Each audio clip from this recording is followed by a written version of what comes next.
시청자 여러분 안녕하십니까. 아침엔 매일경제입니다. 오늘 조간신문에 실려있는 사진과 만평부터 보겠습니다.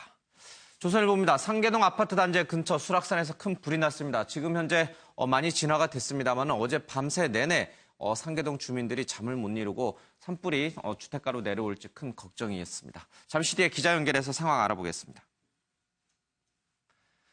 모정의 힘이다라고 해서요. 저 그림이 잘 보이시나요? 예. 밑에 사람이 매달려 있고 집안에서 누군가 잡고 있죠. 어머니가 자살, 투신을 하려던 딸을 잡고 저렇게 버티고 있습니다. 꽤 오랫동안 어머니가 딸을 잡고 있었는데 그 어머니의 초인적인 힘도 대단했고요. 문을 열고 들어가서 그 딸을 구해야 되는데 문을 열 수 있는 그 비밀번호를 알아내기 위해서 소방당국이 벌였던 그 기지, 그것도 사실은 굉장히 좀 칭찬해 볼 만합니다. 잠시 뒤에 좀 더 짚어보겠습니다. 가뭄 피해 현장 방문 이 총리 첫 민생 응보에 나섰다라고 매일경제신문에 실려 있습니다. 경기도 안성 평택 일대에 있는 마둔 저수지를 찾아서 봤는데 진짜 거북이 등짝처럼 쩍쩍 갈라져 있죠. 이런 상황에서 4대강 보호의 수문이 어제부터 개방이 됐습니다. 환경단체는 환호하고 있지만 농민단체는 한숨을 짓고 있다는 이야기가 신문에 실려 있습니다. 창녕, 함안보 등 6개 보 수문 개방, 앞서 말씀드린 대로 일부 보에서 이제 물이 흘러내리기 시작했습니다. 녹조가 과연 없어질 수 있을지, 일부에서는 방수량이 너무 적기 때문에 녹조에 큰 효과가 없을 것이다, 이런 얘기도 나옵니다만 환경단체는 환영하고 있습니다. 미 칼빈슨 레이건 항모 동해에서 일본과 합동훈련이다라고 해서요. 그동안 우리나라에 머물고 있던 칼빈슨호가 레이건호와 임무를 교대했습니다. 마지막 임무로 이렇게 같이 합동훈련하는 모습이 좀 실려 있습니다. 매일경제 만평입니다. 새 총리 이낙연, 물 이름 낙에 못 연자라, 물이 모였으니 가뭄 해결되겠지라고 총리 이낙연 총리의 이름을 가지고 해석을 좀 해놨습니다. 중앙일보입니다. 순실방의 선물 빨리 끝내자라고 최순실, 정유라가 들어왔습니다. 정유라가 모든 부분에 있어서 검찰의 협조적인 자세를 보일까요? 제2의 장시호가 됐으면 한다라는 글도 나옵니다. 국민일보입니다. 노동이 당당한 나라, 청년이 당당한 나라, 여성이 당당한 나라, 군대가 당나라. 사드느라 국방부를 가리켜서 흔히 오합지졸 군대를 당나라 군대라고 해서 이렇게 가려버렸네요. 자, 하나를. 경향신문입니다. 신임 백악관 대변인 한국 담당 대변인이다라고 하는데 정진석, 한민국 그런 게 있었습니까? 라는 말도 좀 있었고요. 사드 한국과 상의할 필요 없는 문제다라는 발언도 논란을 일으키고 있습니다. 한겨레입니다. 달라진 병역문화, 3소대 점호보고 하는데요. 숫자 없는 군이다라는데 총원 여러 명, 열의 약간명 현재원이라고 해서 숫자가 없는 6기냐, 4기냐, 2기냐, 사드 관련해서 숫자가 없는 군, 이게 바로 당나라 군대가 아니겠냐라는 말씀과 비슷합니다. 한국일보입니다. 파리 기후협약에서 미국이 탈퇴를 했습니다. 지구온난화를 막기 위한 조치인데 이 세계 제2의 탄소 배출국인 미국이 저 협정에서 떨어져 나오면 과연 저게 실효가 있을까요? 세계 각국이 깊은 우려를 표명하고 있지만 트럼프는 미국 기업들에게 큰 손해가 되고 있다라면서 협정을 탈퇴했습니다. 오바마 전 대통령이 애써서 만들어놨는데 갈등이 좀 심해지는 겁니다. 자, 함께해 주실 분들 소개해드리겠습니다. 윤영호 국민대 명예교수, 김관옥 계명대 교수, 이지수 변호사, 소정섭 전 시사저널 편집국장이 오늘 함께합니다. 어서 오십시오. 안녕하세요. 네, 먼저 지금 이 상계동 아파트 단지 근처 수락산에서 큰 불이 일어났습니다. 지금 화면에 보이시죠? 주민들이 걱정이 돼서 밤잠을 못 이루면서 수락산에 난 큰 불을 쳐다보는 모습이 좀 있습니다. 지금 현재 불길은 잡혔는지 어떻게 되는지 현장에 나가 있는 취재기자 연결해서 얘기를 좀 들어보겠습니다. 박수진 기자, 지금 상황은 어떻습니까?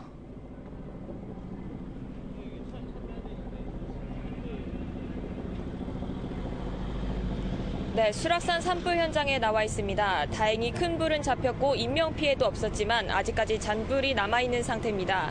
이곳 수락산 산불은 어젯밤 9시 10분쯤 발생했는데요. 불길은 1시간 만에 칠부 능선까지 번졌고 2시간 만에 귀인봉 정상까지 확대됐습니다. 이후 소방당국은 화재 대응 2단계를 발령했고 현재까지 대응 태세를 유지하고 있습니다. 어젯밤부터 소방대원과 경찰 등 모두 2,300여 명과 장비 68대가 동원됐는데요. 현재는 200여 명 정도만 남아 잔불을 정리하고 있습니다. 어젯밤에는 시야 확보가 어려워 헬기를 투입할 수 없었는데요. 오늘 새벽 5시 오늘 새벽 5시 8분쯤 날이 밝자마자 산림청과 소방헬기 6대가 투입돼 잔불 진화에 나섰습니다. 현재는 산림청 헬기 4대는 철수했고 소방헬기 2대만 남아 진화 작업을 계속하고 있습니다. 소방당국은 낙엽이 두껍고 싱층부에 불씨가 남아있기 때문에 경계를 늦추지 않고 있습니다. 정확한 화재 원인은 진화 작업이 완전히 끝나야 알 수 있을 것으로 보입니다. 지금까지 수락산 산불 현장에서 MBN 뉴스 박수진입니다. 예, 소국장님. 사실 이제 뭐 저렇게 주택가 쪽으로 산불이 내려오는 거 미국이라든지 뭐 외국에서나 저희들이 외신을 통해서 간간히 보던 일인데 이제는 정말 도심 근처에서 있는 산에서도 이제 불이 났습니다. 뭐 사고 발화 원인을 좀 찾아봐야겠습니다만 누가 의도적으로 방화를 한 것인지 아니면은 어떤 요인인지는 좀 봐야겠습니다만은 이제 우리나라도 좀 안전지대는 아닌 것 같아요, 그렇죠? 그렇습니다. 어제 저도 사실 깜짝 놀랐는데 제 집이 가까이 있습니다. 수락산 쪽에. 아, 그럼 어제 잠 못 자무시고 잠은 저는 잤는데요. 아, 잤어요. 예. 그 나무랑 이 낙엽 타는 냄새가 예. 저희 아파트에서도 느낄 정도로 그 주민들이 다들 걱정하고 예. 이게 과연 불이 이제 어제는 그래도 다행히 밑으로 내려오지 않고 불이 위쪽으로 이렇게 올라가고 있는 상황에서 그나마 예. 다행이다는 생각은 들던데 하여튼 굉장히 불안하고 걱정을 많이 했는데 지금 보니까 이게 이 합동 어떤 훈련 있지 않습니까? 예. 이 소방 당국과 지자체 또 지자체도 이제 서울시와 경기도 이렇게 경계를 넘나드는 예. 이런 훈련을 그래도 그동안에 몇 번 좀 했었던 것 같아요. 그래서 그나마 조금 더 효율적으로 좀 진압을 할 수 있지 않나 싶고 앞으로도 이러한 도심을 중심으로 한 그리고 뭐 도심이 아니어도 이렇게 강원도 같은 경우 대형 산불이 났을 때 이 예. 어떻게 하면 기상 영향 이런 것까지 감안한 좀 빠른 진화 작업을 할 수 있는가? 특히 어제 같은 경우는 야간이기 때문에 거의 뭐 손을 못 썼지 않습니까? 예. 사람이 하는 거 외에는. 그래서 그런 경우를 대비한 또 다른 어떤 방법 같은 건 없는지 예. 조금 더 이게 워낙 피해가 크다 보니까요. 그런 부분에 대한 종합적인 대책 같은 것들이 좀 필요해 보입니다. 예.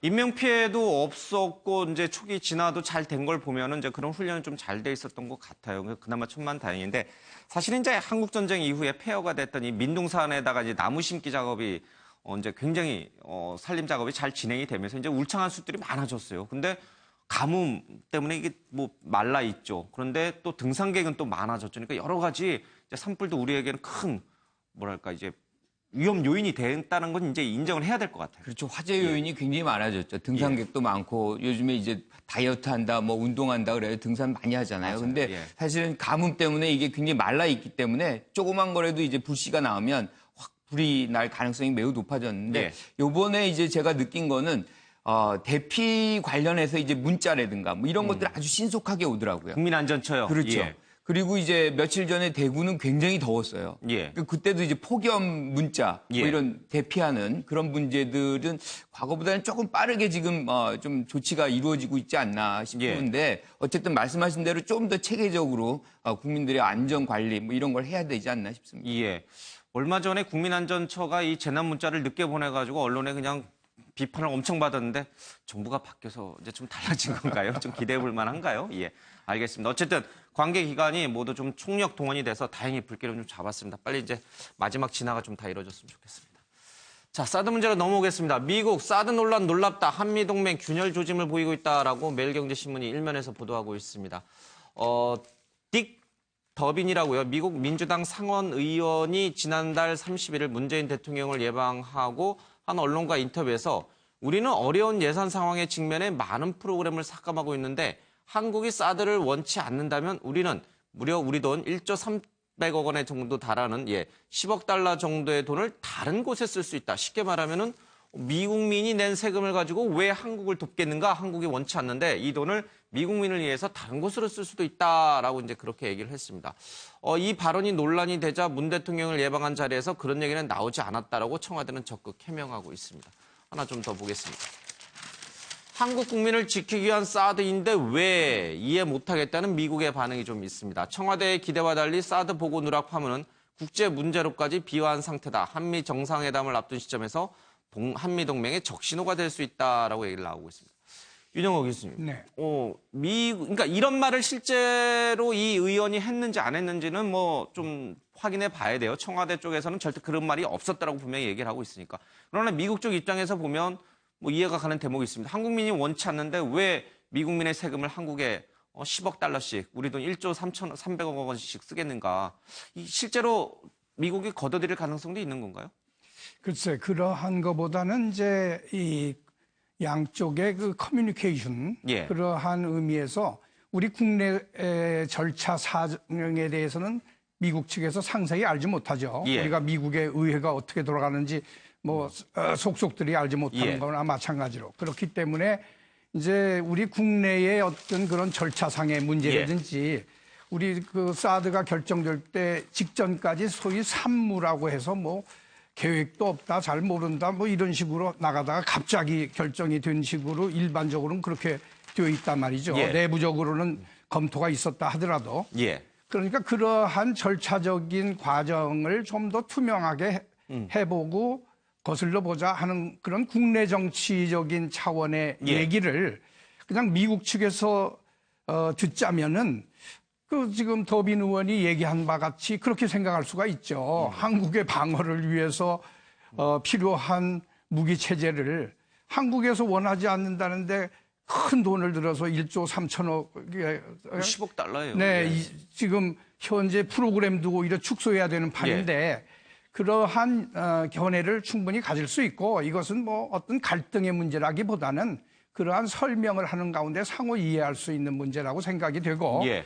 오히려 여기서 우리가 하나 교훈으로 얻을 수 있는 거는 그 더빈 의원이 그 소위원회 간사일 뿐만 아니라 미국 그 지금 상원의 민주당 야당의 원내 총무아닙니까? 예. 그러니까 이제 상당히 중요한 위치에도 있지만 이 미국에서 초당적으로 지금 사드 문제를 오바마 정권 때 우리하고 결정이 된 것인데 예. 지금 트럼프 정권에서도 승계를 하는 의미에서 초당적으로 해나가고 있는데 예. 그러한 면에서 우리도 직전 정권에서 이루어진 일이라 하더라도 또 지금 새 정권에서 예. 계속 잘 이어받아서 초당적으로 국방 안보 문제는 해결하는 것이 원칙이라고 봅니다. 예.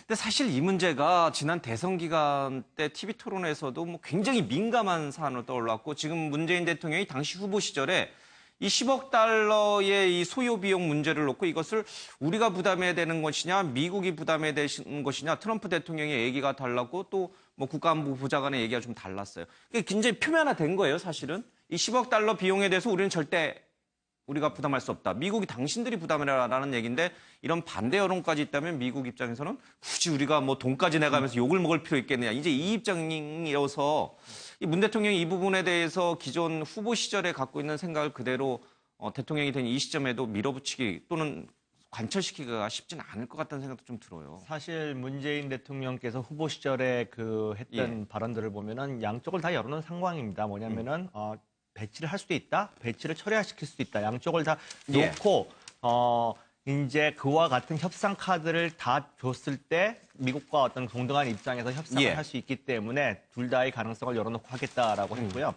예. 예전에도 사실 미국 쪽에서도 지금 약간의 이 문제와 관련해서 혼선이 있었던 경우는 우리가 잘 알고 있습니다. 말씀하신 것처럼 트럼프는 트위터를 통해 가지고 그것을 한국 측이 부담했으면 좋겠다라고 말을 했는데 또 얼마 있다가는 또 안보 보좌관이 그거를 또 부인했다가 또 뒤집고 그다음에 최근에는 이제 맥케인 상원 의원이 아니다. 그것은 미국이 부담하는 게 옳은 일이다. 그렇게 결정됐다라고 또 했기 때문에 이 부분과 관련돼서는 전 행정부에서 결정된 것이기 때문에 그런지는 잘 몰라도 현 정부 내에서도 사실 혼선이 있는 것만큼은 사실입니다. 미국 측에서도.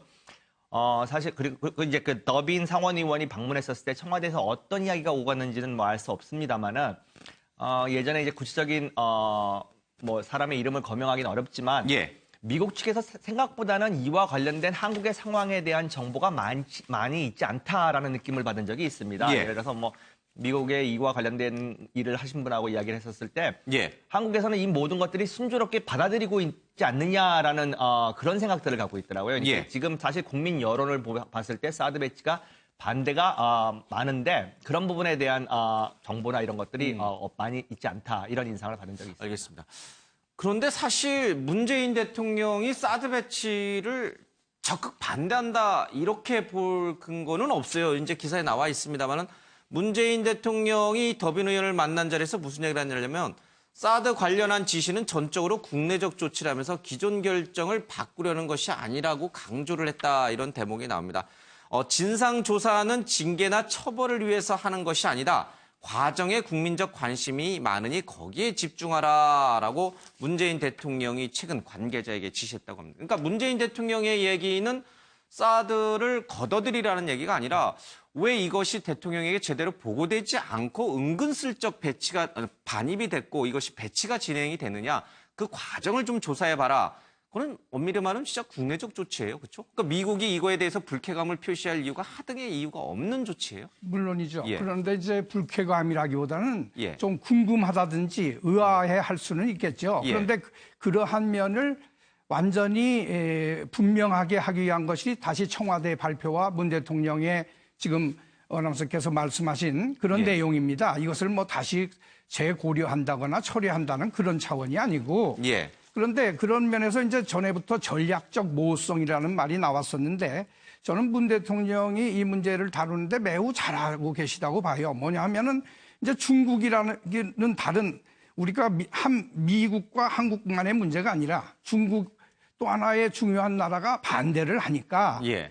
이것을 어떤 그 중국의 체면도 좀 살려주고 명분도 좀 이렇게 해주는 그러한 외교적인 노력은 저는 마땅히 해야 된다고 보고요. 예. 원칙에만 흔들림이 없이 해나가면서도 그래서 이제 중국에서는 그 제한적인 운용 뭐 이러한 것들을 요구한다는 뭐 얘기도 있습니다만 예. 하여튼 이 문제가 지금 현재까지는 잘 처리하고 있으며 또 이번에 터진 이 문제도 오히려 더빈온의 그런 발언 등을 통해서 미국에서 부담하는 것이 확실하게 되는 예.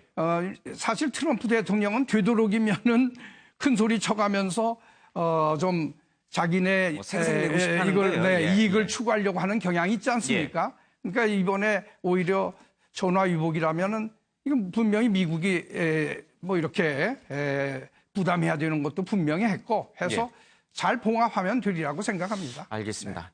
뭐 이렇게 과정은 사실은 뭐 여기저기서 삐걱거리는 소리가 좀 들긴 합니다만은 전체적으로 흘러가는 방향성을 보면은 뭐 그렇게 걱정할 일은 아닌 것 같다는 얘기가 나옵니다. 그럼에도 불구하고 어쨌든 너무 커져버린 사드 문제입니다. 청와대 신중하게 접근을 하자라는 얘기가 흘러나오고 있습니다.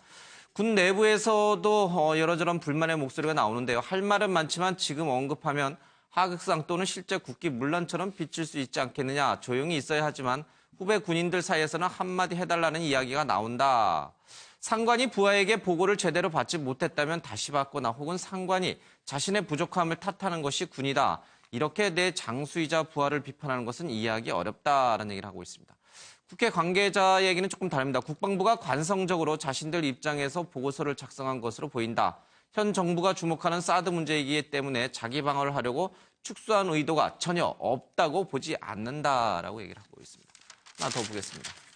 미국, 한국이 원치 않으면 사드 뺄 수 있다 시사했다라고 하는데 청와대는 이 말을 한 적이 없다라고 부인을 하고 있죠. 더 하겠습니다.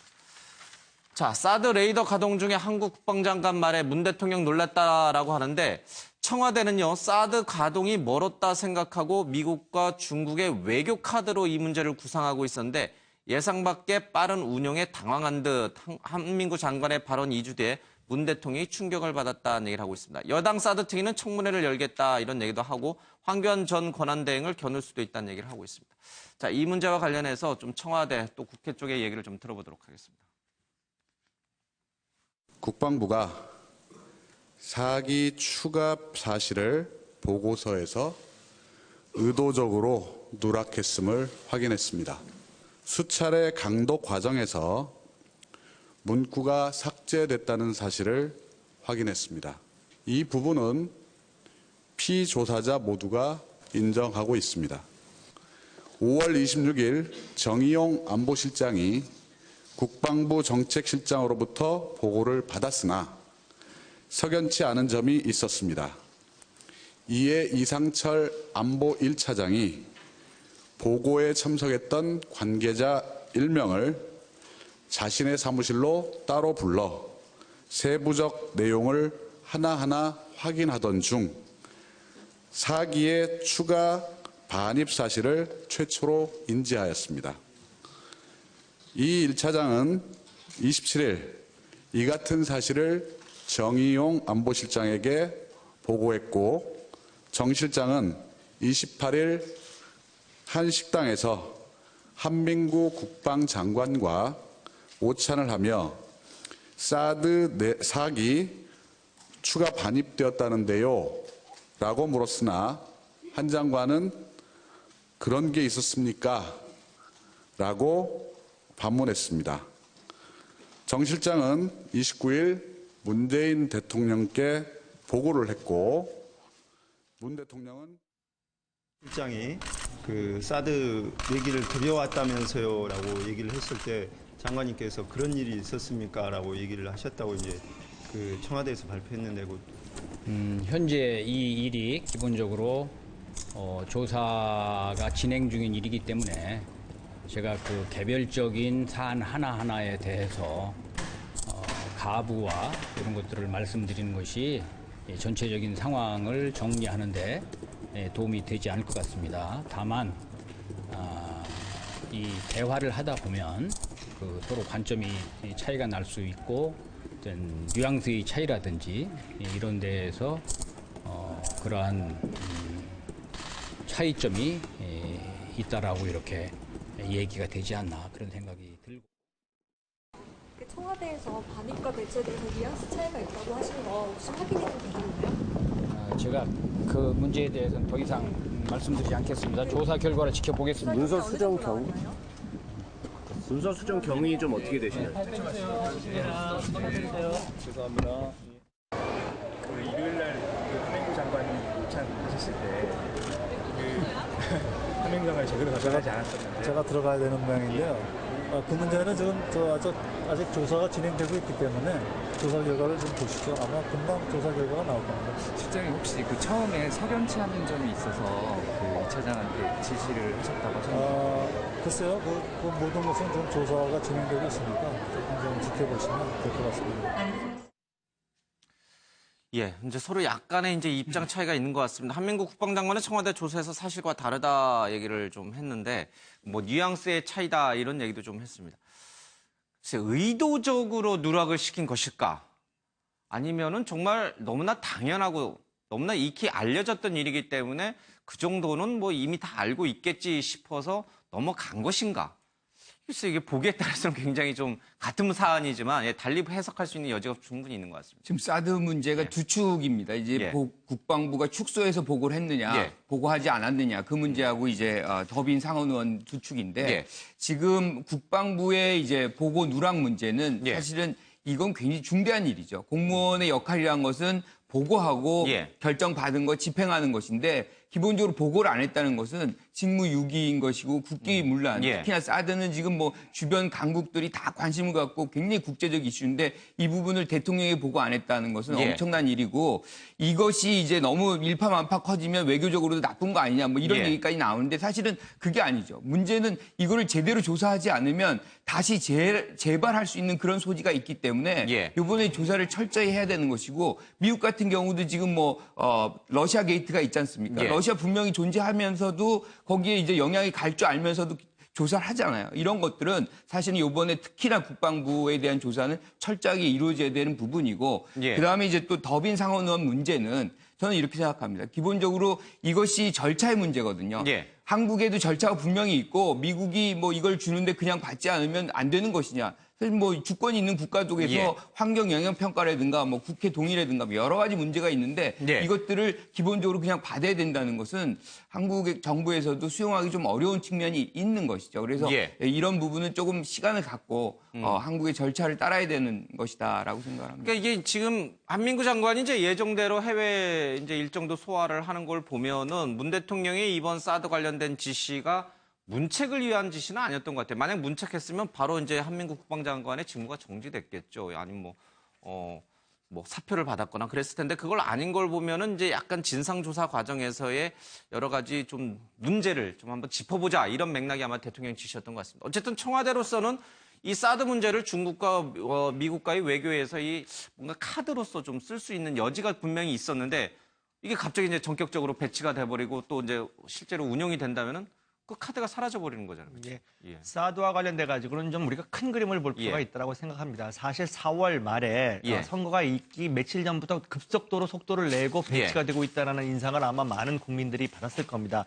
그다음에 5월 9일 날이 선거가 있었고 5월 10일부터 당선이 아닌 이제 대통령으로서의 직무가 시작됐었는데 5월 26일 날 보고를 함에 있어서도 그 부분이 명확하게 보고가 되지 않았다. 지금 시간이 상당히 있음에도 불구하고 국군 통수권자인 대통령에게 제대로 된 보고가 되지 않았다라는 것은 상당한 큰 문제고요.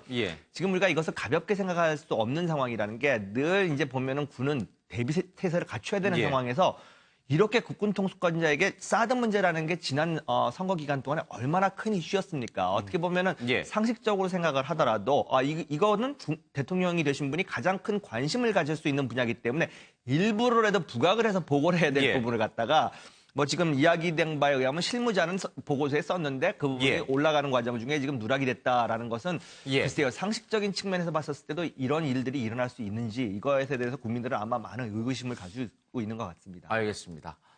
사실 한민국 국방장관과 한교안 총리 권한대행은 이 사드 문제와 관련해서 이제 청와대에 타깃이 되고 또 한 명의 이른바 이 안보 축이었던 김관진 전 안보실장은 바로 FX 사업과 관련해서 지금 조사를 받을 가능성이 있다는 얘기가 언론에 심상찮게 보도가 되고 있습니다.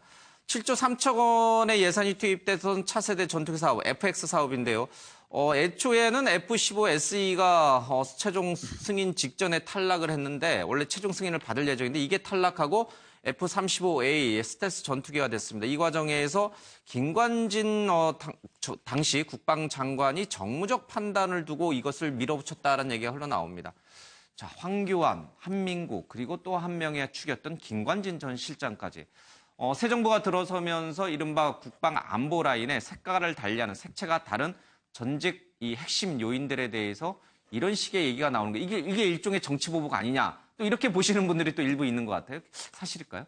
뭐 진작부터 이제 문 대통령이 후보 시절부터 이른바 방산 비리 문제라든지 이 사드 문제에 대해서는 이 정권을 잡게 되면 들여다보겠다라고 공언을 했었기 때문에 어느 정도 예견됐던 그러한 부분들이고요. 이 김관진 실장과 관련된 감사원 감사는 이미 뭐 거의 감사가 지금 끝난 상태 아닙니까? 그러니까 그에 따라서 어떤 결과들이 좀 취해질 것으로 보고 저는 사드 문제와 관련해서는 이게 지난번에 그 5월 14일 날 북한에서 신형 중거리 탄도미사일을 쐈지 않습니까? 그리고 나서 국방부가 사드에서도 이걸 탐지했다라고 이제 발표를 했어요. 막 그런 부분들이 그러니까 이 문 대통령 측에서 보기에는 그냥 발사대 2기 정도 들어와서 막 이제 설치를 좀 준비하는 단계에 있나 보다 생각을 했었는데 그러면 사드에서 탐지할 정도면 이미 상당 부분 이게 다 이제 진행이 거의 알박기 상태가 끝났구나라고 이제 판단을 한 것 같아요. 그렇다면 그동안에 문 대통령이 얘기했던 이른바 사드 문제의 해결 그 부분은 이제 어떤 민주적이고 절차적인 과정을 내부적으로는 밟아가면서 외부적으로는 이제 중국과의 관계에서는 시진핑 주석과의 어떤 훼손된 그런 지도력을 회복시켜주는 시간이 필요하다라고 좀 길게 이렇게 보고 해결해 가려고 내심 생각을 하고 있었는데 이게 5월 16일 날 이미 탐지할 정도의 그런 이 설치가 다 끝나고 운용이 이미 들어갔다라는 부분에 대해서 좀 충격을 받은 게 아닌가. 그런 상황에서 국방부 보고가 사드 발사대의 이 내기 부분에 대해서 전반적인 나머지 반입됐다라는 부분이 보고서에 없으니까 이건 무언가 좀 의도성이 있다라고 봤던 것 같고요. 그러니까 이번에 이제 그 과정 자체뿐만 아니라 지금 김관진 실장도 조사를 하는 거 아닙니까? 그것은 결국 사드가 도입되는 과정 전반에 대한 조사를 하겠다는 것이고 동시에 이제 이 김관진 전 실장 같은 경우에는 FX 도입 과정에서 지난번에도 이미 정무적 판단이 필요하다라고 하면서 상당히 많은 의혹이 있었던 것처럼 그런 부분도 감사원 감사를 시발로 해서 이제 들여다보는 거죠. 그런데 제가 하나 분명히 지적하고 싶은 것은 이 사드 문제로 우리 국내가 특히 외교, 안보, 국방 이러한 면에서 갈등 국면으로 가야 될 하등의 이유가 없다고 보는 것입니다. 뭐냐면 그 사드 보고 누락 자체는 분명히 잘못된 것이지만 이렇게 되기까지 그 실무자들의 이를테면 안보실장하고 국방장관이 서로 뭐 얘기했는데 뉘앙스가 다르다 이런 얘기가 나오는데 뉘앙스가 다르면 정확히 알 때까지 서로가 얘기를 분명히 해서 전달을 서로 간에 하고 커뮤니케이션이 됐으면은 아무 문제가 없었죠. 그렇죠. 네, 그런데 그러한 어떤 면에서는 담당자들이 제대로 잘 하지 못해서 결국은 대통령 선에까지 그렇게 올라갔기 때문에 이것이 이제 크게 문제가 된 건데 예. 지금 이것이 어떤 무슨 누가 계속 덮으려고 하는 그런 사안도 아니고 그렇기 때문에 그러한 절차만 우리가 규명하면 되는 것이고 중요한 것은 이 사드 문제로 중국이 이제 마치 한국에서 뭐 잘못하고 있는 것처럼 욱박지르지 않습니까? 예. 근데 사드가 왜 오게 된 겁니까? 중국이 북한을 지원해서 그 북한이 핵과 미사일을 개발했기 때문에 거기에 우리는 대응하는 거 아니에요? 그러니까 중국이 비판을 하려면 북한으로 하여금 예. 핵 미사일 개발을 중단하라 예. 하는 그 역할을 해야지 우리한테 무역 보복이나 하려고 하고 하는 것은 마치 종로에서 뺨 맞고 한강 가서 눈 예. 흘기는 식이죠. 근데 사실 이 사드 문제도 그렇고요. 이 차세대 전투기 FX 사업도 마찬가지인데 문재인 정부가 출범하자마자 이 나왔던 국방 안보 쪽에서 나왔던 이른바 자주파와 동맹파의 갈등이다. 뭐 이런 얘기 있어요. 우리가 미국이라든지 이런 쪽으로부터 자주적인 힘을 더 가져가는 쪽으로 우리가 국방 외교 안보 정책을 끌고 가야 되느냐 아니면은 미국에 좀 더 의존적인 한미 동맹을 강한 쪽으로 가야 되는 것이냐. 뭐 그 부분과 관련해서는 전 정권과 이 문재인 정부의 색깔은 확실히 좀 달라요. 이 시점에서 우리는 FX 사업, 사드 문제, 그래서 우리 자주 국방을 강화하는 쪽으로 가는 게 맞는 건지 아니면 아직 우리의 역량이 좀 딸리기 때문에 동맹, 한미 동맹을 좀 강화하면서 중국을 좀 다독이는 쪽으로 가는 게 맞는 것인지 사실 이건 굉장히 좀 철학적인 문제이기도 해요. 정권의 철학적인 문제예요. 사실 그 문제를 이분법적으로 접근하는 건 상당히 위험하다고 봅니다. 대한민국 국민 중에 장기적으로 봤었을 때 우리가 자주 국방을 갖추고 어떤 그런 주권 국가로서의 모습을 갖추는 것에 대해서 반대할 분은 아마 없다라고 생각을 합니다. 다만 지금 현재 상황에서 그래도 한미동맹이 우리나라 외교 안보의 어떤 기축이기 때문에 중심이기 때문에 그 부분을 또한 경시할 수 없는 거고요. 다만 방산비리 부분에 대해서 잠깐 말씀드리고 싶은 것은 과거 정권에서 방산비리에 대한 소문은 참 많았습니다. 그리고 일부 처벌받은 경우도 있습니다만은 그것을 전체적으로 들어본 경우가 별로 없습니다. 그랬을 경우에 사실 그 부분 이제 정권이 바뀌었기 때문에 국민들이 의구심을 갖고 있는 그 부분에 대해서 들여다보는 것 전혀 비정상적이지 않다라고 저는 생각을 하고요. 이것이 자주파냐 동맹파냐 이렇게 나누는 것보다는 이제 국가 전체의 이익이 어떤 쪽이 더 좋으냐 이렇게 접근했으면 하는 바람입니다. 알겠습니다. 뭐 자주파 동맹파 이 해묵은 사실은 논쟁인데 이분법적으로 보지 말아라. 알겠습니다. 자, 좀 주제를 넘기겠습니다. 2대 부정입학 정유라의 영장이 청구될 것 같습니다. 오늘이나 내일쯤 구속 영장이 청구될 것 같은데 정유라 한국에 들어오면서 여러 얘기를 했죠. 나는 잘 몰라요. 엄마가 다 시켜서 한 거예요. 이렇게 이제 요약이 돼요. 자, 과연 이런 정유라에게 엄마가 시켜서 한 죄밖에 없다는 정유라에게 구속영장이 발부가 될 수 있을지 좀 관심이 좀 갑니다. 개명 사실도 나중에 알았다. 다 엄마가 했다. 이렇게 얘기를 하고죠. 철부지 20대로 보이려고 철저히 준비한 듯하다. 이런 얘기를 하고 있습니다. 자신의 이름이 유연해서 유라로 개명된 것도 최 씨 결정이라는 취지로 이 정유라 씨가 검찰에서 진술을 좀 한 것으로 보입니다.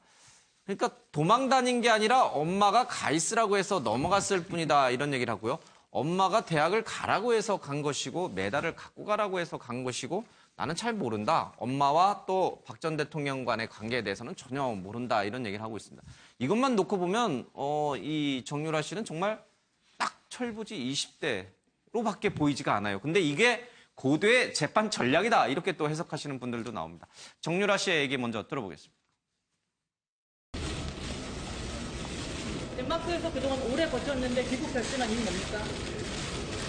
아기가 거기서 너무 혼자 오래 있다 보니까 가족도 없이 빨리 입장 전달하고 오해도 풀고 해서 빨리 해결을 하는 게 나을 것 같아서 들어왔습니다. 지난번에 송환 거부하셨을 때는 아들 이유로 거부하셨는데 이번에 그럼 고모분하고 아들분은 따로 들어오시는 건가요? 네, 따로 들어. 언제쯤 입국합니까?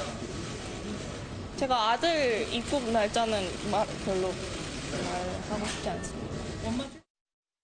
삼성 스마트텍 의혹에 대해서 어떻게 생각하시나요? 사실상 본인을 위한 특별한 직원이라고 생각해 보신 적은 없으세요? 네, 딱히 그렇게 생각해 본 적은 없는데 일 끝나고 잘 모르겠습니다. 저는 그렇게 어머니한테 들은 게 있기 때문에. 뭐라고 말씀하시던가요?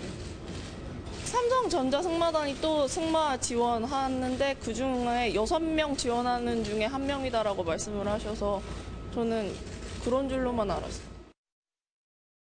근데 가실 생각이 없으셨다 하셨는데 네. 들어갈 때 이제 승마복 입고 금메달 걸고 가셨다고 알려졌는데 그렇게 하라고 누가 조언해 주셨나요? 제가 단복을 입고 가진 않았고 단복은 다른 친구가 입었어요. 제가 확실하게 기억을 하는 게 제가 그때 당시 임신 중이어서 단복이 안 맞아서 단복을 그 마지막 식사 때 이후로 단복을 한 번도 입은 적이 없기 때문에 단복은 제가 입은 것이 아니고 다른 분이 입으셨고 그 메달을 들고 가라고 했던 건 그때 제가 이때만 들고 갔던 게 아니라 중앙대에도 들고 갔던 것 같습니다. 어머니가 이거 메달 들고 가서 거기 입학 사정관 하시는 분한테 여쭤보라고 가지고 가도 되냐고 그래서 제가 여쭤보고 된다고 해서 가지고 들어간 거예요.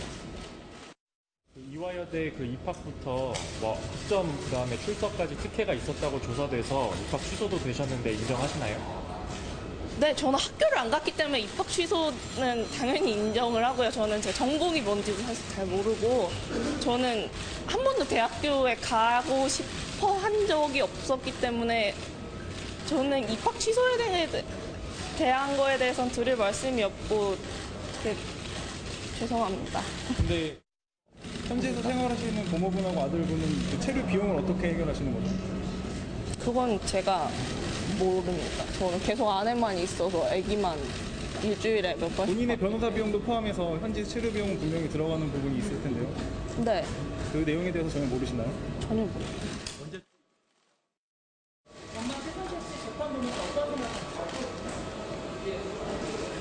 제가 어머니 재판 내용을 하나도 듣지도 못하고 보지도 못해서 어떻게 되고 있는지 저는 하나도 전에 들은 것이 없어요. 검색도 안 해보셨나요? 저 그 안에 갇혀 있어서 검색을 할 수가 없어요. 변호인 통해서 연락 받으신 거 없어요? 저희 어머니요? 네. 뭐 어머니가 재판을 아직 형을 받는 재판을 안 하셨다 그것만 들었고 나머지 얘기는 안 하셨습니다. 국정농단 이런 과정이 억울하세요? 제가 어머니와 전 대통령님과의 어떤 일이 벌어졌는지는 하나도 모르는데 일단 저는 좀 억울합니다. 그럼 과거에 본인이 돈도 실력이다라고 발언을 올리시면서 네, 제가 그거는 적이 있는데 그것에 정말 대해서 국민들에게 하신 말씀이 있으신가요? 제가 그땐 참 어리고 너무 그때 제가 좀 다툼이 있어가지고 제가 하도 막 돈으로만 말을 탄다 그런 얘기를 많이 듣고 그래서 저도 욱하는 마음, 어린 마음에 썼던 것 같은데 정말 죄송하게 생각합니다. 제가 지금 생각해보면 저도 아기가 있는데 제 자식이 어디 가서 그런 소리 들으면 정말 속상할 것 같고 그래서 그 아이가 파면당한 대통령 뇌물죄 혐의의 수혜자로 지금 지목이 되고 있는데 거기에 대해서 국민이나 박 전 대통령에게 한 말 없습니까? 네, 어쨌든 제가 이런 일에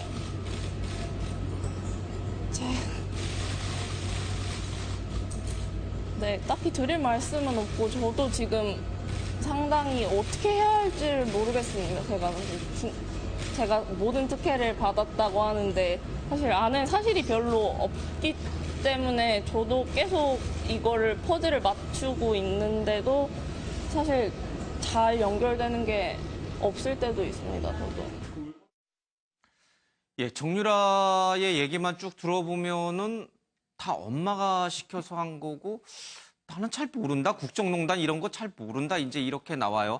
뭐 일부 신문에는 정유라 씨가 입학 전에 이대 총장이라든지 학장 등을 만나서 학사 관련 상담을 받았기 때문에 이 사실만 미뤄놓고 보면은 저렇게 정유라가 다 모른다는 식으로 순진한 척하는 거는 다 거짓말이다. 재판을 위한 이제 전략이다. 이렇게 이제 볼 여지도 있다. 이렇게 해석은 합니다만은 이주선 회장님, 저 내용만 딱 들어보면 정말 철없는 그런 20대 초반의 여성이구나라고 느끼게 충분해요. 근데 여기에 속아 넘어가면 안 되는 것인지 아니면 저걸 그대로 받아줘야 되는 것인지. 제가 만약에 지금 그 정유라 씨의 그 변호인이었다고 한다면 그런 인상을 받았을 겁니다. 왜 저렇게 말을 많이 하지?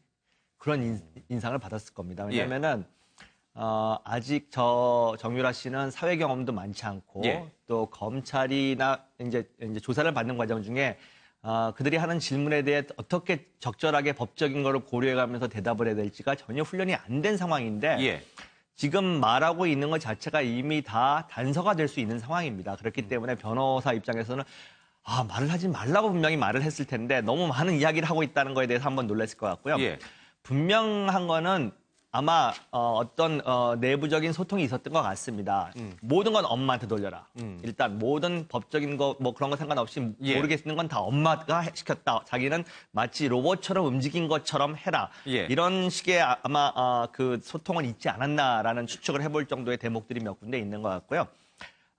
사실 이제 조사가 진행되는 과정 중에 지금 자기가 언급한 어떤 그 입장을 계속해서 견지할 수 있을지는 저는 사실 좀 예. 의심스럽습니다. 왜냐하면은 사실 정유라 씨를 소환하기 전까지 검찰은 상당한 준비 기간이 있었기 때문에 그에 예. 걸맞는 증거들을 가지고 있는 상황입니다. 예. 어떤 이야기를 했었을 때 그와 반대되는 증거를 내밀었을 때 과연 어떻게 대응을 할지 이런 것들을 다 봤었을 때 사실 이제 조사를 하게 될 담당자 입장에서는 저렇게 이야기를 많이 해주는 사람은 사실 도움이 됩니다. 많이 예. 도움이 되는데 묵비권을 행사하거나 이런 사람들이 제일 골치 아픈데 저렇게까지 뭐 이야기를 하다 보면은 생각하지 않았던 어떤 진술이나 이런 것들이 충분히 예. 나올 수 있는 상황이 있기 때문에 아마 수사나 재판의 진행에 있어서 예. 도움이 될 수도 있다라고 생각을 해봅니다. 그러니까 국민의당 이용주 의원 같은 경우는 이제 장시호 씨가 진짜 검찰의 특검의 특급 도움이었잖아요. 막 다 불어나가지고 최순실을 곤란하게 만드는데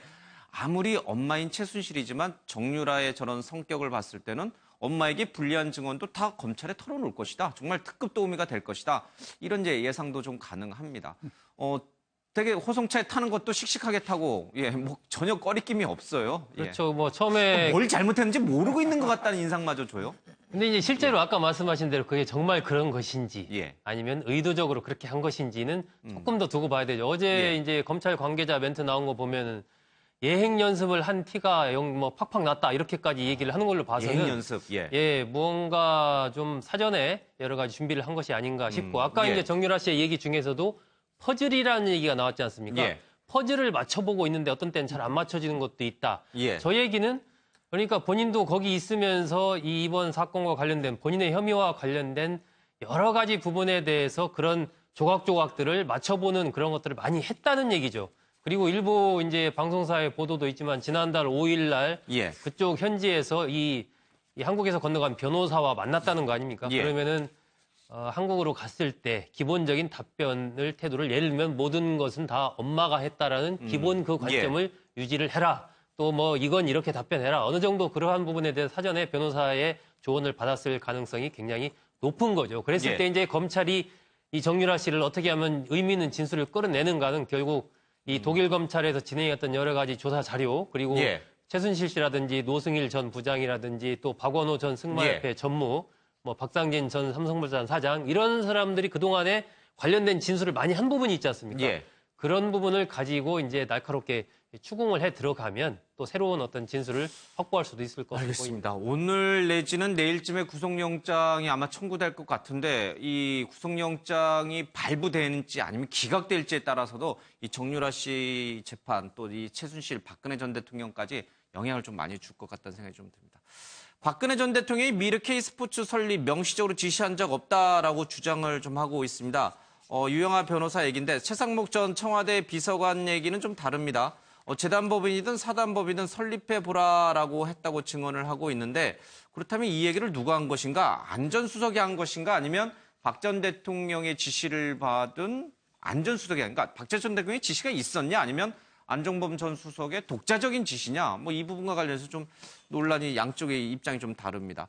특히 이 삼성 합병과 관련돼서 이 삼성 처분 주식을 500만 주를 할지 아니면 1000만 주를 할지에 대해서도 안종범 전 수석이 두 안이 모두 가능하다면 500만 주가 좋겠다. 그러니까 결국 삼성 쪽에 좀 유리한 쪽으로 해라라고 안종범 전 수석의 지시가 있었는데 그것이 안종범 전 수석의 독자적인 지시인지 아니면 박 전 대통령의 지시를 받아서 한 것인지 양측의 입장이 좀 갈리네요. 그렇죠. 그런데 이제 안종범 수석이 사실상 거기로 그런 결정을 지시해서 또는 내리게 해서 얻는 이득이 사실 없거든요. 그러니까 이거는 박 전 대통령이 그런 지시를 하지 않았으면 예. 안종범 수석은 움직일 사람이 아닌 거죠. 예. 그래서 기본적인 어떤 흐름은 그렇게 잡히는데 결국엔 유영하 변호사 같은 경우는 유리한 어떤 진술 같은 것들은 계속 예. 부각을 시키고 불리한 것들은 취소시키거나 증인 예. 취소시키거나 뭐 이런 작전을 가져가는 그런 모양을 벌이고 있어요. 예. 그래서 지금 뭐 많은 증인들을 내세우는 것도 기본적으로 그것들을 다시 한번 검사해보자 이러는 것도 예. 그 과정 속에서 일종의 딜을 하려고 하는 그러니까 뭐 불리한 것 좀 없애고 유리한 것 좀 부각시키는 예. 그런 과정을 거쳐나가려고 하는 것이 아닌가 그렇게 생각이 듭니다. 예. 자, 이런 가운데 박근혜 전 대통령이 건강 카드를 꺼내 들었습니다. 재판 일정이 촉박한데 주 사회 심리는 좀 어렵다, 체력적인 부담이 크다라고 해서 난색을 좀 표명하고 있습니다. 실질적으로요, 박 전 대통령이 12일부터 주 사회 재판에 들어가는데 이렇게 재판이 어렵다라고 하면 재판부로서는 7, 8월 안에 이 좀 1심 선고를 내려야 되는데 그러지 못하게 됩니다. 이런 상황이 되면은 이재용 삼성전자 부회장이 이제 석방이 될 수가 있어요. 그렇죠? 불구속 상태에서 재판을 받는 경우가 생길 수 있는데 재판부가 고심이 좀 큽니다. 이 얘기는 박진 아나운서 얘기 좀 듣고 와서 조금 더 다루겠습니다. 네, 재판부가 박근혜 전 대통령 재판에 속도를 내겠다는 견해를 밝혔습니다. 이달 셋째 주부터 주 4회 재판이 열리는데요. 진행해야 하는 증인 신문 등을 고려하면 주 4회 재판이 불가피하다는 게 재판부의 설명입니다. 하지만 이에 대해 박 전 대통령 측은 난색을 보였습니다. 박 전 대통령의 변호인이죠. 유영하 변호사는 박 전 대통령의 체력적 부담이 굉장할 듯하다. 최소한 이달까지만 고려해달라. 이렇게 얘기했습니다. 지난달 31일 박 전 대통령은 이영선 전 경호관의 재판에 증인으로 채택됐는데 당시에도 건강상의 이유로 출석을 거부했죠. 허리 통증이 심하다는 게 이유였습니다. 또 지난달 29일 세 번째 공판에선 재판이 12시간 넘게 진행되자 조는 모습이 포착되기도 했습니다. 일정은 촉박한데 박 전 대통령 측이 잇따라 건강 문제 카드를 꺼내들면서 재판부의 고민은 갈수록 깊어지고 있습니다. 계속해서 대담 이어가겠습니다. 이지수 변호사님, 지금 유영하 변호사가 재판 과정에서 자꾸 박근혜 전 대통령에게 대통령께서, 대통령님 뭐 이런 표현을 쓰고 변호인들이 박 전 대통령의 재판을 딱 들어서 모두 기립해가지고 이제 고개를 또 깍듯하게. 그러니까 전직 대통령으로서 이분들은 여전히 각하를 모신다는 개념으로 대하는 것 같아요. 그런데 재판장이 여러 번 주의를 줘도 그게 이제 입에 배다 보니까 쉽게 못 고치는 것 같은데.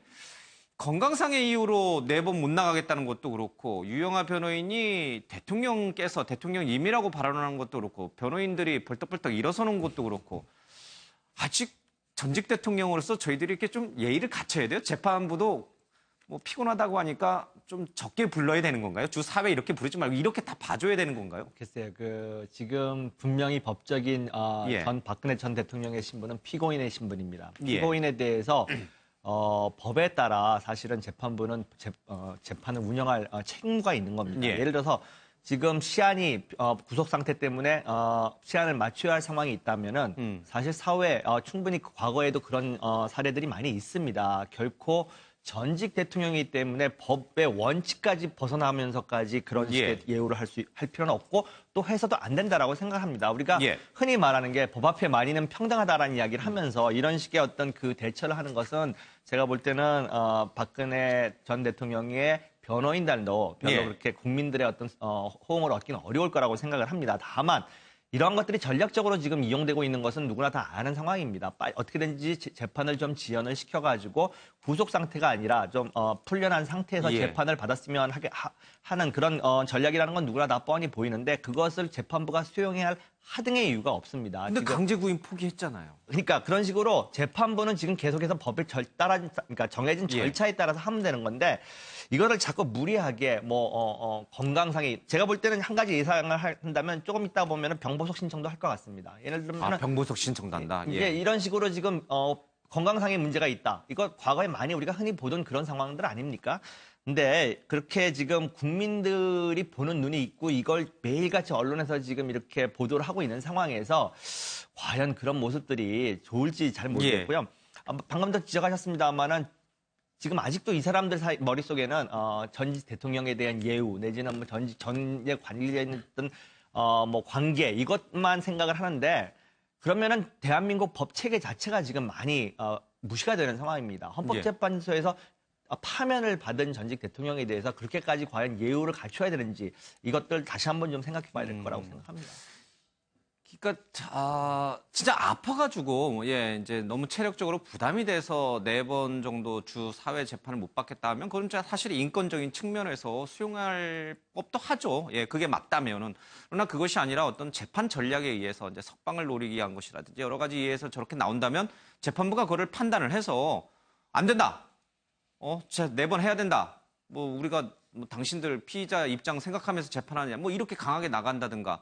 강제 구인을 거부하면은 무슨 소리냐 나와라 라고 해서 양쪽에서 끌고서 나오는데 이렇게 강하게 나가야 되는데 그러지는 않아요 또 재판부가. 일단은 재판부도 어떤 이제 절충점을 찾은 거죠. 검찰에서는 지금 일정이 촉박하기 때문에 주 5회 해야 된다라고 이제 주장을 했던 것이고 박 전 대통령 변호인 측에서는 너무 무리니까 주 3회로 합시다. 이렇게 얘기했던 거거든요.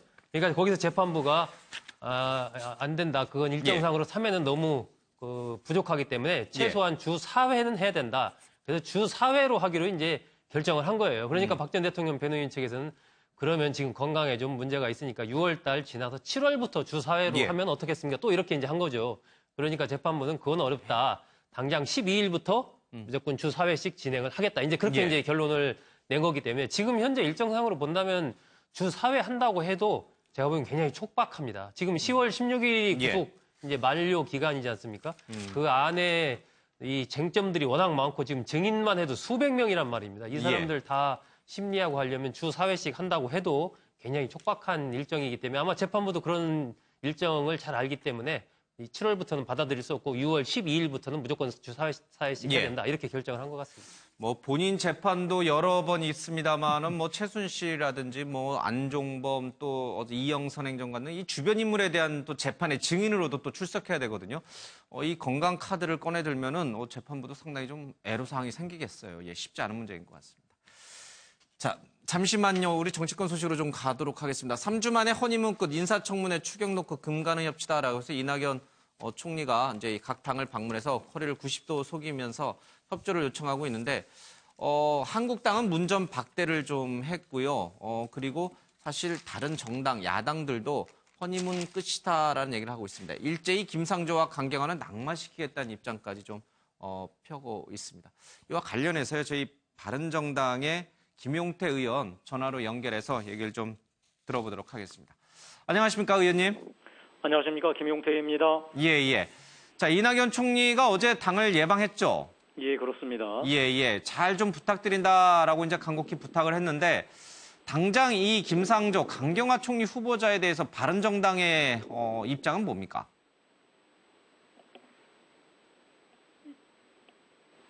여보세요? 예. 지금 이 이낙연 총리 예방과 관련해서요. 예. 김상조, 강경화 후보자에 대한 이 당의 입장은 혹시 정해진 것인지?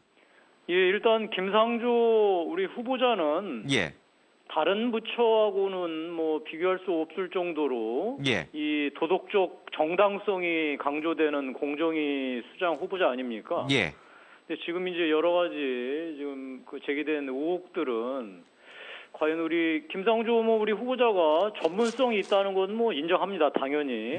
그런데 공정위 수장으로서 과연 도덕적 정당성을 갖고서 이 시장의 공정 질서를 이끌어갈 수 있겠느냐라고 하는 데는 지금 의문이 듭니다. 왜냐하면 가지수가 하도 많아가지고요. 사실 저로서는 이 신상 검증보다는 이분의 어떤 정책 방향에 대해서 사실 검증을 하려고 했었는데 지금 제기된 게 너무나 많기 때문에 오늘 청문을 실제로 진행해봐야 되겠습니다. 과연 이제 이런 의문을 다 뚫고서 제대로 공정위 수장으로서 이 공정위를 끌어갈 수 있을지에 대해서는 오늘 제가 지금 섣불리 지금 말씀드릴 수는 없을 것 같습니다. 일부 언론에서는 여러 가지 의혹을 쏟아내고 있는데 또 다른 쪽에서는 그런 의혹들이 대부분 부풀려진 것이거나 의혹을 위한 의혹이다라고 해서 크게 문제가 되지 않는다 이렇게 나오는 것 같습니다. 어쨌든 전체적인 내용들은 사실로 된 게 위장 전입도 사실이고 다운 계약서 신고랄지 이런 것들은 이제 사실로 드러나서 이제 경중의 문제지만 뭐 사실 예전에는 다 문제가 됐었던 것들 아니겠어요? 예. 제가 뭐 괜히 억지 부리려고 예. 이 트집 잡으려고 하는 것이 아니라 아까 말씀드린 대로 공정이라는 것이 다른 것보다도 예.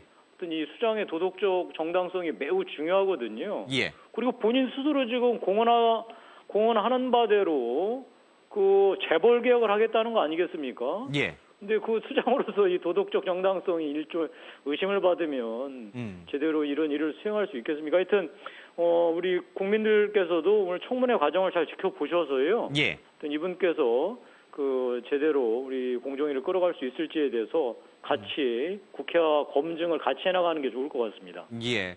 일단 청문 과정은 좀 지켜봐야겠다. 예, 그렇습니다. 예. 청문 과정을 지켜봤는데 부적격하다라는 판단이 내려졌음에도 불구하고 문재인 대통령이 높은 지지율을 믿고 그대로 임명을 강행하게 될 경우 뭐 여러 시나리오가 있겠습니다. 그 시나리오에 대해서는 어떻게 보세요? 저는 우리 김상조 후보자가 잘 판단하리라고 생각합니다. 그러니까 예. 본인이 그 공정위원장을 뭐 여러 가지 흠결에도 불구하고 그다음에 청문 과정에도 부정적 의견이 많았음에도 불구하고 수행한다면 예. 그것은 문재인 정부 전체 부담이 되지 않겠습니까? 예. 저는 따라서 오늘 김상조 후보자께서 있는 사실 그대로 국민 앞에서 밝혀주시길 바라고요. 예. 그걸 토대로 이제 국민들께서 판단하지 않으시겠어요? 그러니까 저는 뭐 지금 제가 섣불리 예단하지 않고요. 청문 예. 과정을 쭉 지켜보면서 제기된 의혹들에 대해서 김상조 후보자께서 예. 얼마나 설득력 있게 납득할 수 있게 예. 설명하는지 지켜보겠습니다. 지난 이낙연 총리 인준 표결 과정에서 이 바른정당은 사실 전폭적인 찬성 쪽을 택했거든요. 예. 그런 거 보면은 이 새 정부와 협치라는 부분에 대해서 적극 협조적인 자세로 나가는 것 같은데 조금 김상조 후보나 강경호 후보자에 대해서는 그 기류가 확실히 좀 다르군요. 이낙연 총리와는 좀 다르게. 저희가 지금 표명한 바로서는 예. 분명하고 바른 야당의 길을 가겠다. 즉 예. 협조할 건 협조하고 비판할 건 비판해야 되지 않겠습니까? 예. 그런 차원에서 저희가 이낙연 이 총리 이 표결에서도요. 예. 이 결과 보고서 채택에는 드러난 의혹들이 있기 때문에 부적격 의견을 분명히 개진하겠다. 다만 표결 과정에는 당연히 참여해야 되겠죠. 그래서 예. 표결 과정에 참여해서 저희가 자기들 의원들의 모든 의사를 정확하게 나타내겠다라고 한 약속을 저희가 했고 그거에 대해서 예. 지켰습니다. 앞으로도 저희는 저희가 일부러 억지 부려가면서 문재인 예. 정부 발목 잡을 생각 전혀 없습니다. 잘하는 건 잘한 대로 박수 치고 협조할 예. 거 협조하고요. 그다음에 잘못하는 거에 대해서는 저희가 당연히 야당으로서 반대하고 비판해야 되지 않겠습니까? 예. 그러면 예를 든다면 하나만 제가 말씀드리면 예. 지금 사드 문제 관련해서 무슨 큰일이 난 것처럼 얘기들을 계속 하는데 예. 지금 언론에 나오는 얘기들을 다 종합해 보면 지금 이제 새로운 안보실장하고 한민구 국방장관하고 의사소통에서 문제가 있었다. 이 정도 얘기가 지금 사실인 것 같아요. 예. 근데 이것을 무슨 하극상이니 국기문란 행위니 이렇게 지금 집권 여당에서 얘기하는 예. 것은 정말 자칫 잘못하면 우리 작년에 그런 일 겪지 않았어요. 청와대에서 갑자기 그 이석수 특별감찰관에 대해서 국기문란이니 하극상이니 이런 말 해서 예. 정말 평지풍파가 불지 않았습니까? 예. 저는 이 집권 초기에 집권 여당이 오히려 진중하게 특히 안보 문제에 대해서는 접근해야지 이런 문제를 예. 분란을 일으켜가지고 무언가 이게 지금 야당이 의심하는 바가 저희 합리적 의심이라고 생각해요. 무언가 이 장관들 계속 문제가 생기니까 예. 이걸 덮으려고 하는 게 아니냐. 그래서 이런 괜한 오해를 사지 않기 위해서라도 저는 안보 관련한 이 사드 문제는 예. 빨리 종결하는 게 좋을 것 같습니다. 알겠습니다. 협조할 건 협조하고 또 야당으로서 할 얘기는 하겠다라는 게 지금 우리 김 의원님 생각이신 것 같은데 예. 문 대통령이 직접 국회 와가지고 일자리 추경과 관련해서 설명하겠다라고 했는데 바른정당도 노 했어요. 저희는 이래요. 일자리 당연히 만들어야죠. 예. 근데 그 일자리 만든다는 얘기가 예. 기껏 공무원도 뽑자는 얘기면은 곤란하지 않겠느냐 그겁니다. 예. 지금 작년에 세금 많이 얻었으니까 빚 안 내서 공무원 뽑는 게 뭐가 잘못되느냐 이런 식으로 얘기하는 것 같은데요. 예. 아니 나라에서 세금을 많이 걷었으면 지금 나라의 진 빚을 갚을 생각을 해야죠. 그다음에 일자리를 만드는 거는 소위 고금을 통해서 동서양을 막론하고 민간이 만들어내는 겁니다. 정부가 하는 일은 소위 민간 부분이 더욱더 일자리를 잘 만들어낼 수 있는 환경을 만들어주는 것. 즉 공공 부분을 혁신하고 규제를 혁신해서 민간 부분이 활력을 만들어내고 그래서 일자리를 만들어내도록 해야지. 아니 저는 이제 문재인 정부 지금 인사하는 거 이런 것들이요. 저는 나름대로 파격하고 탕평을 해나가면서 국민에게 신선한 충격을 주고 있는 거 저도 박수 보내고 싶습니다. 그러나 그런 거 잘한다고 해서 지금 일자리 만든다고 공무원도 뽑는다는 방식은 저는 지금 국민적 합의도 지금 분명하지 않은 것 같고요. 다음에 이거의 대상이 사실은 기업들인데 기업들의 의견도 제대로 좀 수렴하지 않은 것 같아서 이런 부분에 대해서는 저는 문재인 대통령 국회에 오셔서 우리 야당하고 진지하게 토론하기를 바랍니다. 오히려 문재인 대통령 국회 오시는 거 환영이고요. 이 문제에 대해서는 무조건 국회가 나의 의견을 따라달라라는 식으로 와서 설득하실 일이 아니고요. 진정으로 어떤 방식의 일자리를 만들어내는 게 옳은 것인지 대통령과 국회가 진지한 토론하는 장을 만들었으면 좋겠습니다. 알겠습니다. 네, 오늘 말씀 잘 들었습니다. 고맙습니다. 예, 고맙습니다. 네, 바른정당 김용태 의원의 얘기를 좀 들어봤습니다. 윤 교수님, 지금 약간 보니까 이제 확실히 이제 허니문은 끝난 것 같아요. 그렇죠? 이제 사드 문제, 또 일자리 문제, 또 강경화, 또 김상조 후보자 문제 여러 가지 이제 야당이 이제 대치 국면을 좀 접어든 것 같은데 대통령이 처음에 내걸었던 이른바 통합, 협치, 여야정 협의체 이 부분은 이제 현실화되긴 좀 어려워지는 것 같아요, 느낌이. 네, 저는 그렇게 되지 않았으면 합니다. 지금 말씀하셨는데 이제 협치가 끝나가는 거라고 또 야당 일부에서 공개적으로 얘기도 했습니다만 사실 객관적으로 몇 가지 의미에서 협치가 계속돼야 된다고 생각하는데 우선 기본적인 자세가 이 선진화법이 국회에서 통과됐을 때는 소위 지금 야당이 된 자유한국당이 새누리당 때 여당이었었죠. 그 정신이 뭐냐 하면은 국회 운영이 협치가 기본이 되어야 된다. 교착이나 갈등이 기본이 아니다 하는 그것입니다. 바로 그 전통을 이어받아서 지금 9년 만에 정권 교체를 했습니다. 그러면 여야가 달라졌다 해서 그리고 지금 허니문 피어리어드 하면 보통 100일 정도 국제적으로 얘기하는데 지금 20여일밖에 안 지났죠. 그런데 여러 가지 의미에서 우선 원칙적으로 그렇고 그다음에 지금 우리나라가 처한 상황이 내우의한 그야말로 국내적으로 뭐 산적한 문제들이 많은데 이때에는 좀 거국적으로 양보하고 같이 서로 협의하는 것이 기본이 돼야 된다고 생각을 하고요. 그래서 이제 의원 그다음에 국회 운영에 있어서도 이 당론이라는 것이 사실 저는 하나의 적폐라고 봅니다. 그래서 여야를 막론하고 모든 정당이 의원 개개인이 그렇게 자율적으로 투표하고 그래야 크로스 보팅도 가능한 것이고요. 그다음에 이제 사안별로는 지금 그 바른정당 의원께서 말씀하신 바처럼 어떤 다른 의견 얼마든지 제시가 될 수 있는 것이고 그다음에 사안에 따라 반대할 수도 있는 것이고 말이죠. 그다음에 예를 들면 그 사드 뭐 청문회를 한다는 일부에서 나온 얘기 같은 거는 또 이 협치를 통해서 여당 쪽에서 그것을 양보하고 대신 뭐 추경을 부탁한다든지 그런 절충 과정도 필요하다고 보고요.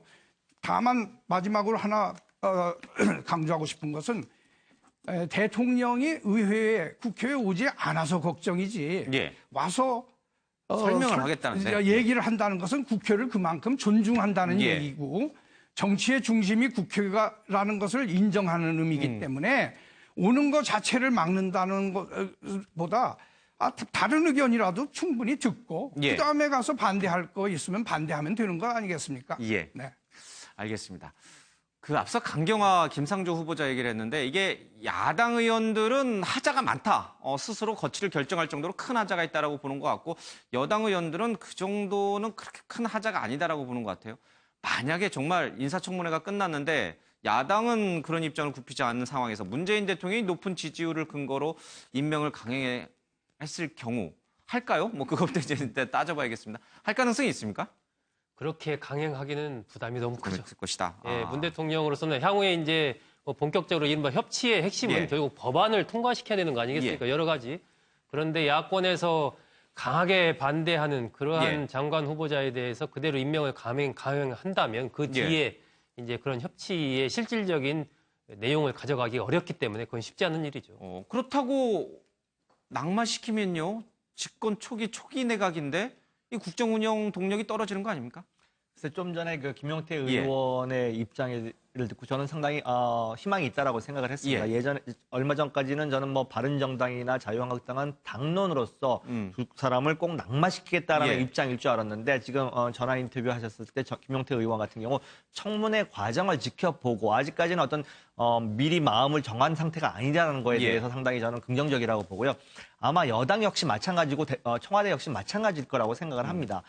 청문회가 이제 진행되면서 국민 여론이 어떻게 움직이는지를 아마 가장 중요하게 볼 것이고 그것이 부담이 되는 쪽으로 작용을 한다고 하면은 대통령에게도 그게 부담이 될 것이지만 그 정도는 뭐 사실 사소한 거다라고 한다면은 아마 임명하지 않을까 이렇게 예상해 봅니다. 정치는 사실상 뭐 갈등을 조정하는 게 정치니까 그 정치력을 발휘했으면 좋겠습니다. 네, 오늘 아침엔 매일경제는 여기서 마치겠습니다. 시청해주신 여러분 고맙습니다.